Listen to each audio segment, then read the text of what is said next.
જય શ્રી કૃષ્ણ, જય માતાજી. આપણે તો ગાયોને બધીને નવરાવી હતી, તો હવે તડકો નીકળ્યો છે અને ગાયો પણ સુકાઈ ગયેલી છે. 2 દિવસ થઈ ગયા નવરાવે, તો આજે એના હિંગડામાં બધાયને ગાયોને તેલ લગાડવાનું છે કપૂર વાળું. તો કપૂર વાળું તેલ તો ગરમ કરી લીધું, પણ લગાડવાનું હતું બાકી. તો બધાયને મસ્ત તેલ નાખી દીધું છે.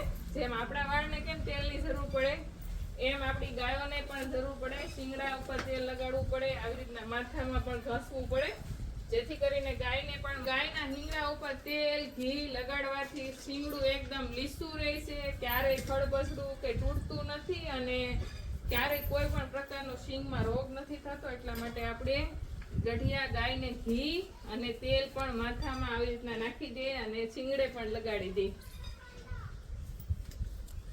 આપણી બધી ગાયોને નાની સુરભીને હવે આપણે શિવાની બાકી છે.